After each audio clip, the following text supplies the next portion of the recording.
Bhavani film banner ಅಡಿಯಲ್ಲಿ ತಯಾರಾದ ತುಳು ಚಿತ್ರರಂಗದ ಮೊದಲ ಗ್ರಾಫಿಕ್ಸ್ ಸಿನಿಮಾ ಎಂಬ ಹೆಗ್ಗಳಿಕೆಯ ಉಮಿಲ್ ಹೆಚ್ಚು ಕಡಿಮೆ ಆಗಸ್ಟ್ ತಿಂಗಳಲ್ಲಿ ರಿಲೀಸ್ ಆಗಲಿದೆ.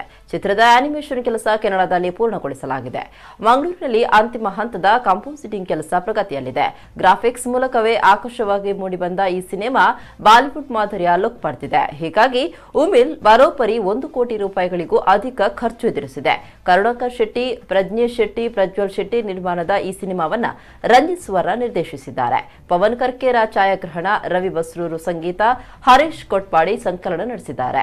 ಉಮೇಶ್ ಮಿಜಾರ್ ಮೊದಲ ಬಾರಿಗೆ ನಾಯಕರಾಗಿದ್ದು, ಪೂಜಾ ಶೆಟ್ಟಿ ನಾಯಕಿ. ಉಳಿದಂತೆ ನವೀನ್ ಡಿ ಪಡೀಲ್, ಅರವಿಂದ್ ಬೋಳಾರ್, ಭೋಜರಾಜ್ ವಾಮಂಜೂರು, ಸತೀಶ್ ಬಂದಳೆ, ಸೀತಾರಾಮ್ ಕಟೀಲು, ದೀಪಕ್ ರೈ ಪಾಣಜೆ, ಚೇತನ್ ರೈ, ಪ್ರಕಾಶ್ ತುಮಿನಾಡ್, ರಂಜನ್ ಬೋಳೂರು ಸೇರಿದಂತೆ ಹಲವು ಕಲಾವಿದರು ಚಿತ್ರದಲ್ಲಿದ್ದಾರೆ.